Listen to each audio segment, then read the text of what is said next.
And I don't think I have one, but I have a few of them. Should I tell you? Well, there's one that I play that's a bear. Can you think of who he is? Well, his name is Winnie the Pooh. And then there's one that's a tigger who loves to dance. And I am the terror that flaps in the night. And let's see. Well, did you ever hear of Star Wars? Oh, good. Me too. I'm a sort of almost bad guy, but he's kind of a happy pirate named Hondo. Hondo knockout. And let's see, did you see the movie called Princess and the Frog? Say yes anyway, even if you didn't. Oh good, you did. And well, I was Ray. And Ray the fireman, oh my God, I wasn't well, you know the women, they're never made with a big back punch. Oh, you know that's right. Thank you very much for asking. Good question, thank you. Hondo's had some legs. That wasn't just a one-off character. He's featured in the theme parks, video games, movies, Yes. all that.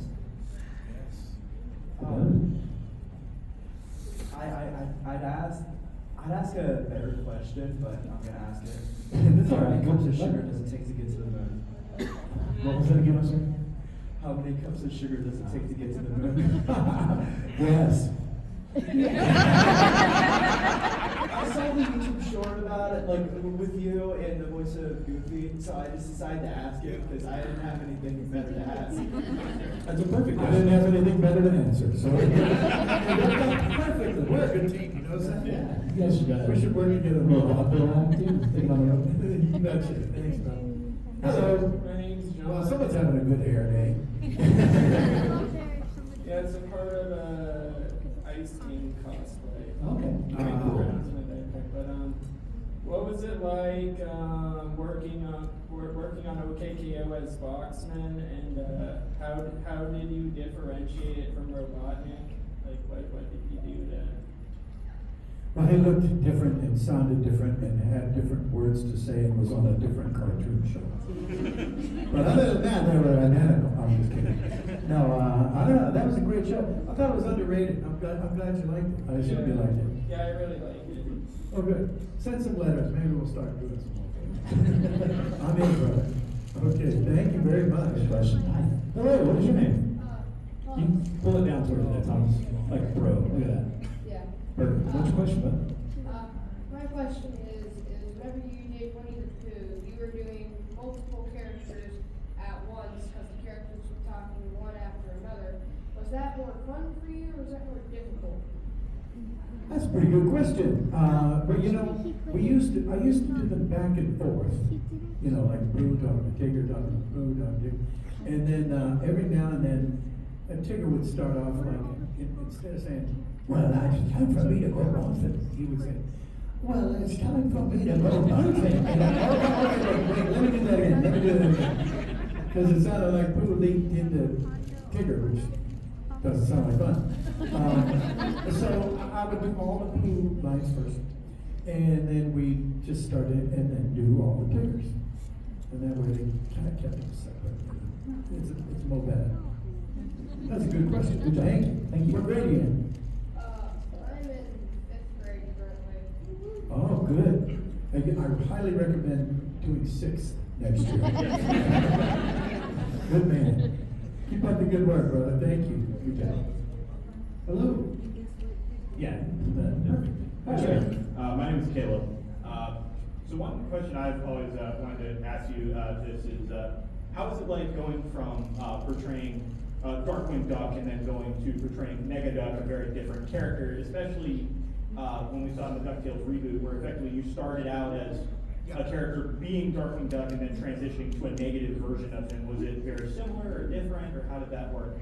Yeah, it was very interesting. I thought that was I still have trouble following the plot line of that show. Okay, now what am I doing now? Yeah, but it was interesting. You know, it was nice that they kind of brought it back. And, I'm always happy when somebody appreciates the work, and it's interesting too because Disney Plus has all those shows on. So one cool thing is that like 6-year-old kids are coming up and I am the terror that flaps in the night. You know, and how did you know? Oh, Disney Plus. Because like, oh, I don't know, 30 years before you were born. So and how was it? It's great. I'm glad he's still there. Yeah, I appreciate that. Thanks a lot. Hello, what's your name? Hi.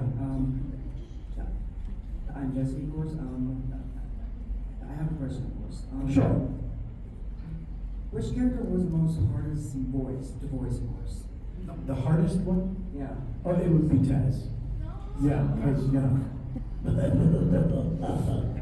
You know, when we were doing Taz, we did 65 shows, a lot of shows.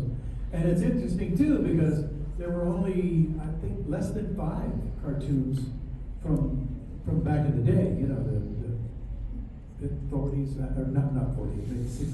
You know. There were, people think, you know, because he was in this cartoon, that cartoon, back with Bugs Bunny and Daffy Duck. Well, he wasn't in that many shows. He was just sort of an ancillary character, secondary character, and then we did Tasmania, and we did 65 shows, and now all of a sudden everybody knows about it. So, but the thing, like I say, I would go all week, and then I said, well, we have to do Taz on Friday afternoon, because that way I had A weekend to recover. a weekend to recover. That's why he was only in 5 or 6 episodes. Yeah, and because you know you can only go so much, and then turn around and do Winnie the Pooh because he's like Pooh and the anti-Pooh, right? So there you go. But thank you, pal. Appreciate your question. Hi, come on Hi, my name's Karina. Just thank you for being here. You know, my whole life has been surrounded by your characters, so that's amazing. But my I'm question. Can anybody see those characters? Are they in the room with us? Right. Since you've voiced and done so many iconic characters, is your voice insured? For $15 million. I can't wait to get married and have some cash in. No, it's an odd thing. I looked into that years ago, I think, with Lloyd's in London. And, you know, for my whole life, I mean, even I was in plays and I was this and that, but I started off, I was basically a singer. I mean, like in high school, I was in a band, we did very well. So I know how to take care of my voice. What's kind of your routine to? Well, I never yell unless they pay me a lot of money. No, just kidding. No, I'm not. But you know, it's an instrument. It's an instrument. You have to take care of it. You know, salt water, gargling with salt water is your friend. Little rucksack. It's like I say, it's an instrument. You got to take care of it. So I do. Thank How am I you. doing? Okay. Thanks. Hi. Who are you cosplaying? I'm cosplaying Prince Mononoke from the Studio Ghibli. I thought I recognized you. My name's Ava. It's very nice to meet you. My question was, what was a character you never got to voice but you always thought would be interesting too? A character I never got to voice. But you thought it would be interesting too. Oh, Pocahontas. I know that. You know, I really, I've never had one. I guess I've either been lucky or something. You know, because otherwise it would turn into envy, and that's 7 deadly sins. One of my favorites. There are a few others. There are a few other deadly sins. No, but I'm fairly satisfied. You know, I'll take these meager few that I have. But it's a good question. I'm also an artist, and Oh. every time I meet a voice actor, I try to give them a sketch of a character I enjoy. So. Would you by any chance have one? See, I'm psychic, I told you. Oh, that's great. Look at that. This is the worst Tasmanian devil I've ever seen. But it's a great poo. You can take your sweetness, honey. Nice job. Thank you very much. Hi, welcome back. I was wondering, when you played Hondo and Naka, what was your favorite Star Wars character to work against? Me personally, mine was Ezra. For you to be To work with? Yeah. Like, what was your favorite Star Wars character to work with, like, when you were playing? Oh gosh, well, certainly Ezra and Obi-Wan. And yeah, you know, I had a great time. We had a really good time doing that. And, well, just briefly, when I did Hondo, I would always, you know, you always do 2 or 3 takes, you know, because you do. And I would always do the first take as written. And then, and I always enjoyed working with Steve Bloom, you know, because he was easy to make laugh. And so, one of my little hobbies, if you will, is doing it as written, you know, for the first take. Then the second take, I would make something up and see how many people I could crack up in the studio and screw up the take. So it was kind of fun. But thanks. I think that was a good question. Thank you. Thank you. Thank you. Hello, come on up. Who has the question? Hey, I don't remember her. She's that little sweetie. Every Christmas we play Mickey's Once Upon a Time over and over again. What's that? Every Christmas we play Mickey's Once Upon a Christmas over and over again. Oh, good. So when you play characters like Pete over and over and many iterations, do you find that any of them tend to stick out, or do they all kind of just conglomerate into this character that is built on each other? Referencing Pete? Yeah. Well, he's always going to be. I can't really say he's the bad guy, because back in the day he was quite a bad guy. I mean, when he first came out, and a lot of people don't know, but he is. I'm pretty sure he tied for first base as the oldest Disney character, because he was in Steamboat Willie, and that was way 1929. I was just a kid. And so it's a very it's kind of an honor, you know, to do Pete. And did I answer that question? I think so. I'm not 100% sure. Where did Pete pick up the Mickey Mouse? How did that come about? Oh, you know, that's funny. Like I say, I ad-libbed a lot, and all of a sudden I've heard other people who I say, well, you know, it's like I was telling my buddy, Mickey the Mouse. I says to him, Mick, you know, and it would go on, and bit by bit, it kind of worked its way into the ether, to the lexicon. And now it's funny to hear Bill Farmer, well, I was saying to my pal, Mickey the Mouse, and I went, wait a minute, what did you just say? I said, you owe me $5. So, I'm glad it worked its way in. Feel free to call me Mickey the Mouse. You can call me Mickey. Hi. Oh, thank you. Hello. Don't forget to grow up and live happily ever after. That's right. Hello there. Oh, God. I'm already under arrest? Oh, no, are you robbing us? No, just kidding. What's your name? My name is Kat. My question is, I know someone asked earlier if you had a favorite character that you worked on. On a sort of related note, if you had a favorite project, not necessarily one that involves that character, but just that you worked on. There's so many credits. Favorite project? Well, there's some new Hondo coming up, right? I mean, you gotta love Hondo. Say you love Hondo. Okay, good. Just checking. No, but it's entirely possible that Darkwing Duck will be staging a comeback. So yeah, when there's trouble, you call DW. And so yeah, I'm always gratified because you do your best job and you hope for the best. And it's really kind of cool for Darkwing because he's been gone for so long, but it doesn't feel like it because of the reruns and everything. And Hondo, I'm very, very proud of Hondo because, it's like I say, I kind of make up half the lines. And he was just a character that was in 2 or 3 Rebels and 2 in Clone Wars. And, we did it, and I was up for a couple of Emmys for a few years in a row there. And George Lucas, you may have heard of him. Anyway, he kind of latched on to him, and he liked it. He sent me a letter and everything. It was really cool. And as a result, they said, you know what? Everybody likes this guy.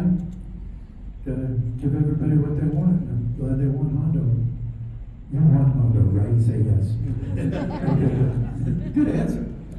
Good question, Captain. Thank you. Hello. Hi. I bet you have a question for us. I do. First question, what's your favorite dessert? Favorite dessert? Gosh, I go back and forth. Pecan pie's up there, Boston cream pie's up there. Something with chocolate. And, yeah.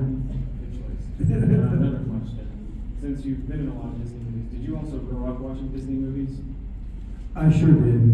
What was I your sure favorite? did. One of the earliest pictures of me was I was maybe 3, and Mickey Mouse Club, the original Mickey Mouse Club was on, and my mom sent away to wherever you sent away for in those days, and got me a Mickey Mouse T-shirt, and they took me over to Sears Roebuck. Plopped me up there where everybody, that's where you went.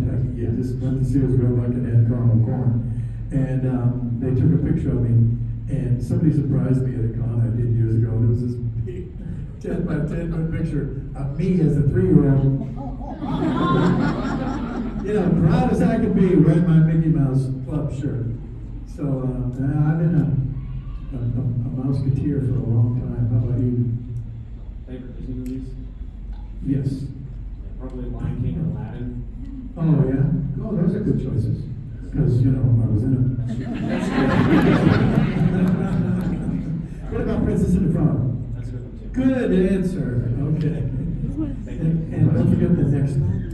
Next one. I don't know what's the next one. There's a chance I'll be in it, so stay tuned. Thank you. Thanks a lot, brother. Hi. Hi. What is your name? My name's Susanna. Hi, Susanna. First off, I love your work and also your TikTok. I was very excited to find your TikTok one day. Oh, good. That's really Yeah, well, don't forget to like and subscribe to the channel you did with Jim Cummings. You'll feel the difference. Wait, that's the wrong commercial, isn't it? But I really appreciate your influence on my life and your voice. Bless your heart. I enjoyed it. Winnie the Pooh was my, comfort characters movie that I had on repeat as a kid. That was like my thing. Which one was? Winnie the Pooh. And rightly so. Okay. And then of course you made me cry. Princess and Frog. But in a good way. In a good way, yeah. Well, in a sad way, but in a good way. Well, that's true. But I wanted to ask about who influenced you across your career and like how you kind of got your start and like tell your story. I've heard the stories about the characters. Well, I was a Paul Winchell fan when I was a little boy. He had a TV show, and he was so cool, and I used to be fascinated with ventriloquists. I think everybody was at one point in life. And Paul, he was a good buddy of mine, as it turned out. He was original Tigger and Gargamel from Smurfs, and yeah, he was something else. And I just got a kick out. He was one of the big influences, that's for sure. And I remember we were getting on an elevator once, and he was playing around, and there were some little kids on the elevator, and he, being a ventriloquist, I can't duplicate it with a gun in my head, but he would be sitting there, and he would say, "Hey, what are you doing?" And he'd look around like this, "Hey, what are you doing?" And then he would do it with his hand, and the kid would go, and he would look up at him, his hand is talking to him. And I was just crazy about it, so it got under my skin and kind of, he was an inspiration. Him and Paul Frees, beware of hitchhiking strangers. That guy, yeah, exactly. Definitely a thing. I've listened to those like the cut recordings and everything. Sometimes they get on YouTube. And But influence, I guess Mel Blanc's got to be in there, right? Yeah, the great Mel Blanc. And I never had a chance to meet him, although we both worked at Hanna-Barbera at the same time. He was much older. He was kind of winding down, God bless him. But I can tell you this story that when I made my very, very, very first demo tape in the mid-'80s, and a buddy of mine had an office. He would book like ventriloquist acts and stuff. And Mel had an office next to him. And he was walking, and I just made my first demo tape, very first. And demo tape's the one you make to send to an agent, and they'll send it around and see if anybody thinks you are worthy of anything. And so I just made it, and it was on a cassette. And he goes, hey, Mel, you got a second? He goes, yeah. I got a kid here that wants to be you. And he goes, they all do, pal. You know, and so he said, you want to hear his tape? He goes, yeah. Is it long? He goes, no, it's about 2 minutes. So he described it to me because I wasn't there. And he hit play, and he says, Mel stood there, and he closed his eyes so he wouldn't be distracted. And then a big smile. And he goes, tell the kid he's got it. And I went, yeah! So it kind of makes me a little gooey, but it was kind of nice. You know, I'd never met him, but I'll settle for that, you know what I mean? There you go. Well, thank you so much. I really appreciate all the stories. Oh, same to you, thanks. And you can find more stories on the podcast. What is the name of that podcast? Is it Talking Tunes? No. Is it Tuned In? Tuned In with Jim Cummings. I had Rob in my head for some reason. I'm sorry, I've never heard of anyone named Rob. Yeah, I know. But okay, no. Well, alternate. Tuned In TikTok with Jim in the Cummings. park. There you go. Yeah. TikTok and what else, Margaret? Are we allowed to talk anymore? What's that? It's your podcast. Oh, yeah, we just did that one too. Yeah. Podcast. By the way, check it out. Yeah. What's your name? Hi. Come on down, sweetie. Let me come to you with the microphone, okay? Hi. Hello. Welcome back. What's your question? What made you want to do voices? I didn't have a choice. I was, you know, I knew I wanted to do it. Like, honestly, since I think I said this, but when I was 5, I was sitting with my dad, Mel Blanc, who was Bugs Bunny and Roadrunner and Taz. He was on TV, and my dad goes, "You see this guy? He's the one who does all those voices and all that stuff, you know, that you watch on Saturday morning." And then Mel Blanc came up and he was going, see, and he did a bit on a show called the Jack Benny program. And I thought, well, he doesn't have to stand in the corner for being weird. I'll be him when I grow up. So I did. And I was 5. So it helps to get that goal going earlier. It eliminates guesswork. Good question. Thank you. Hi, Stefan. What's your name? My name's Jonathan. Hi, Jonathan. I love that you sung "Be Prepared" earlier because that's my favorite song from the Lion King movie. I too. Right? Obviously, Scar is voiced by Jeremy Irons. When you were singing, you know, "Be Prepared," did you have like a process that you went through to emulate the voice of Jeremy Irons? And if so, you know, like how did you go about emulating it? No, you know, people ask me that a lot, and I actually don't really think about it too much because if I can hear it in my head, I can try and duplicate it. You know I wish I had a really interesting answer for that, but I don't. And you know, just being a singer and then being a bit of an impressionist too, you know, you just put it together, and I was. You know, I was Jess Arnell, you know Jess, the great Jess Arnell, he's a wonderful guy, great friend of mine. He and I, Nathan Lane and Ernie Sabella, they aren't singers, but they were Pumbaa and Timon and Pumbaa. And so they said, well, let's get Jim and Jess into the studio, and they can sing Hakuna Matata. And that way they can put it on a cassette and they can drive around in their car for a month. And then you know it the same way you do Happy Birthday, you know, because it's just in your head. And so they had us do that, and then at the end of it, Sir Jim Rice and the other producer said, you know, while you're here, would you mind taking a stab at this song that we have that John wrote for called "Be Prepared" for Jeremy Irons, and you know he's an incredible actor, but he's not known as a singer particularly. So I said, sure. So I kind of sat down and kind of learned and went through it and laid down a few tracks, and it was easy for him to just kind of segue into it, and they kind of did that.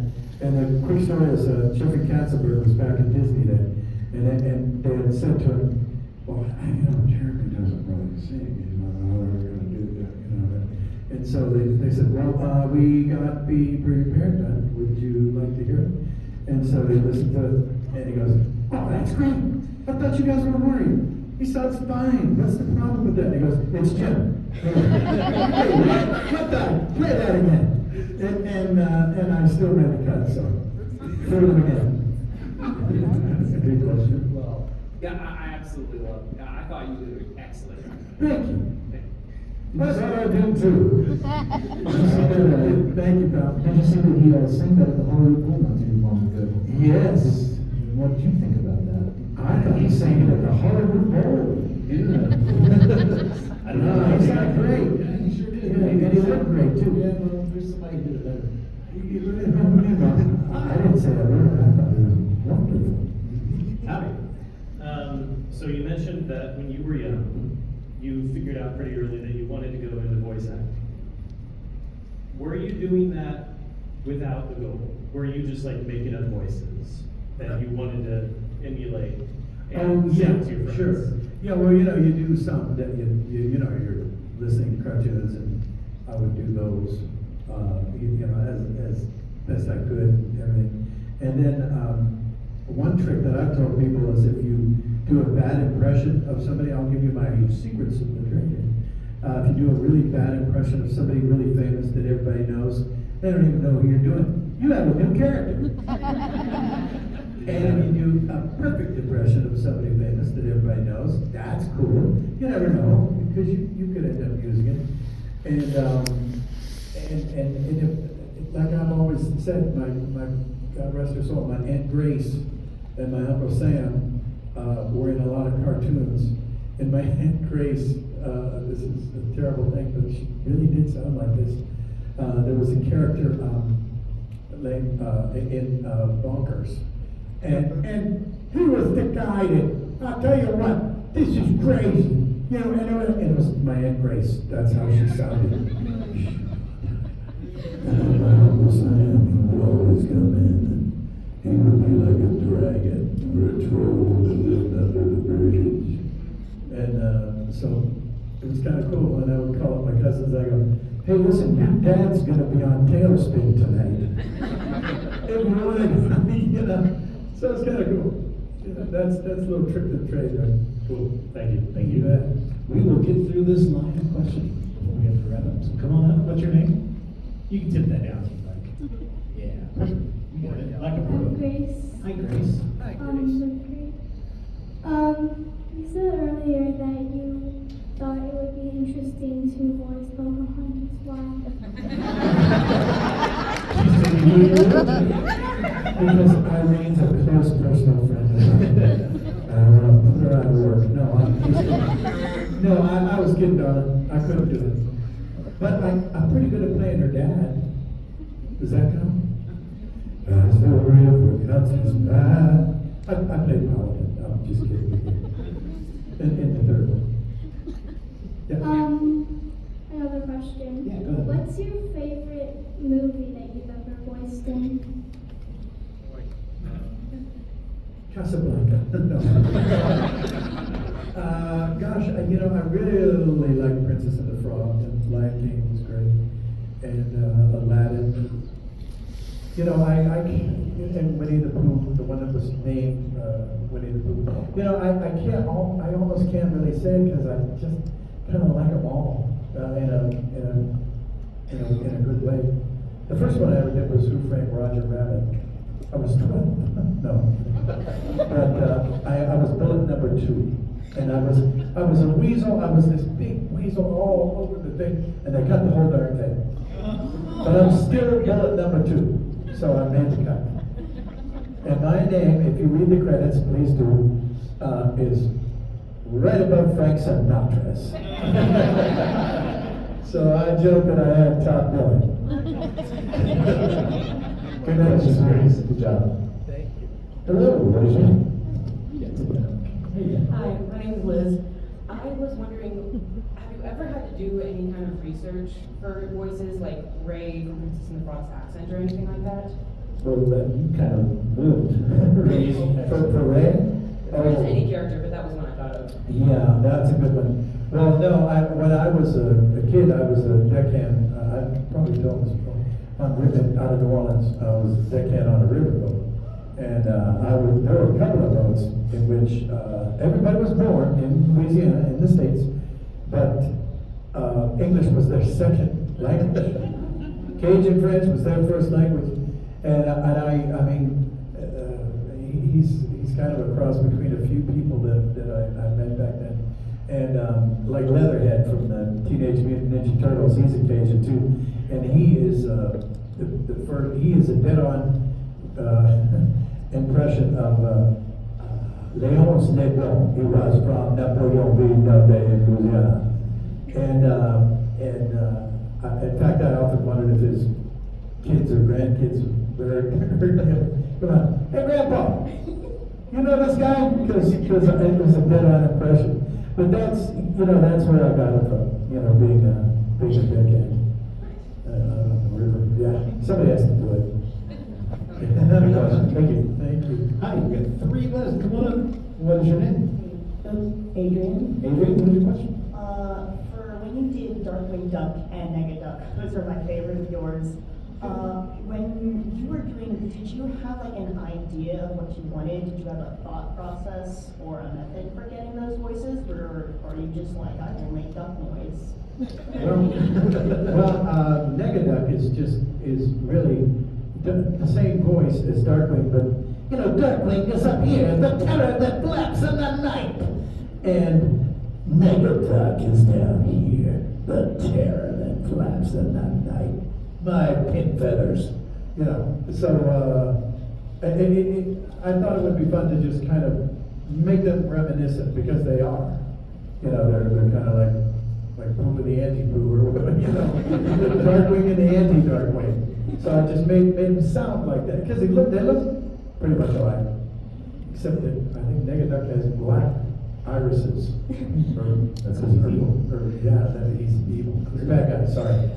So then how'd you come up with Darkwing?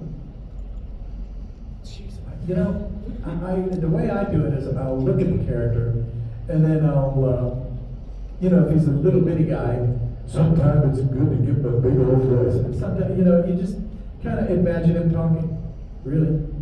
And what would it sound like when he talks? And, I've got a really huge imagination, so it works out well. And just, spit it out there, and then you kind of mold it. I always say Tad Stone's his dad, and the author, and then Ginny McSwain, the voice director, was his mom. So we kind of got into the session. They go have a round of auditions, and then a call back and a call. Then there's 2 or 3 people that are up for it, and they come in, they work with them, and then you just kind of take it from there. And they'll kind of guide you to a little more of this, a little more of that. And Darkwing ends up being very sarcastic and everything with his sense of humor. So that worked for me. And kind of a molding process. I'm sorry. Don't mean to cut you off. Yeah, we need to get through the last couple. Thank you, though. Hey, hi, what is your name? I'm Haley. Hi, Haley. It's an honor, by the way. Oh, I love your comment, by the way. These characters have been so impactful for so many little kids and little kids that have grown up a little bit, now have little kids of their own. Yeah. So, did you ever anticipate at any point that these characters would have that long-lasting impact? No. You go the job, and I was just so grateful. I remember the first thing I did was Dumbo's Circus, and it's not even on. It was on Disney Channel way back in '85, maybe '86, and I was Lionel the Lion, and it was people in costumes back then. And I was Lionel. I was his sidekick. I played Timothy the Mouse basically, but it was people in costumes, and you can't have, even though it was little people. You can't have a 4-foot mouse. It's kind of a big mouse. So they made him a lion, and yeah, that was my first. I think was that the question? I hope it was. But yeah, then that was my first job, and I kept going from there. Thank you. Thank you. Question. Hi. Oh, You can be right. our last question. Here we go. Yeah. Do you have any plans to do any other cartoons or movies in the future? Sure.